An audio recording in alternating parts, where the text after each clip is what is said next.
বাংলাদেশের মানুষ 15 বছর ভোট দিতে পারেনি। ওই রাতের ভোট দিনে হয়েছে, রাত্রে ব্যালট বাক্স ভর্তি হয়ে গেছে, ভোট কেন্দ্রে যে দেখা গেছে ভোট দেওয়া হয়ে গেছে, ওই দিন শেষ। আবু সাইদ, ওয়াসিম, ওমর, মুগ্ধ, এরকম 1400 ছাত্র, শ্রমিক, জনতা যেই লক্ষ্যে জীবন দিয়েছিলেন, হাজার হাজার তরুণ যুবক আহত হয়েছিলেন গণভোট বাংলাদেশকে বদলায় দেওয়ার জন্য। বাংলাদেশে আর গুমের দিন চলবে না, বাংলাদেশে বিচার বহির্ভূত অবস্থা চলবে না, বাংলাদেশে কাউকে ধরে নিয়ে যে ক্রস ফায়ার দেওয়া চলবে না, আয়নাঘর বানানো চলবে না। বাংলাদেশের মানুষ মুক্ত অবস্থায় তার অধিকার যেন বাস্তবায়ন করতে পারে, বৈষম্য যেন সমাজ থেকে দূরীভূত হয়।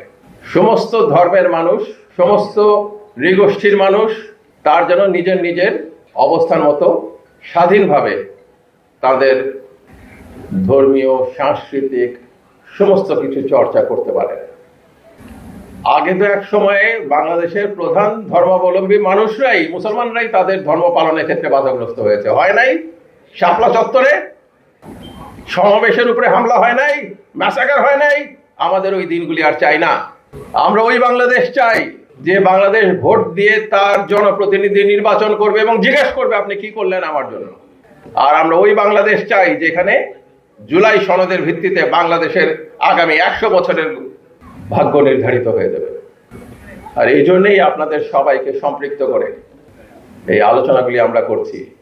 এটা কিন্তু আপনাদের কাজ। কেউ যদি প্রশ্ন করেন, আপনি তো বলেন নাই আমরা প্রচার করব কি না করব, এটা আপনাদের স্বাধীন ইচ্ছা। কারণ এই কাজটা যারা জুলাই অভ্যুত্থানের পক্ষে, যারা ফ্যাসিবাদের বিপক্ষে, তারা সবাই অলরেডি শুরু করে দিয়েছেন। আপনি হয়তো পিছায় গেছেন একদিন, আর পিছায়েন না, সামিল হয়ে যান জনতার সাথে।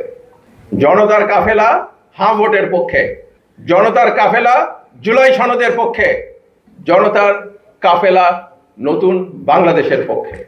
তাই আসুন আমরা সবাই সেই লক্ষ্যে 12 তারিখে সকাল থেকে সপরিবারে উৎসব মুখর পরিবেশে ভোট কেন্দ্রগুলোতে যে হ্যাঁ ভোটে সিল দিয়ে আসি এবং নিজেদের পছন্দের রাজনৈতিক ব্যক্তিদের সংবিধানে, সংসদে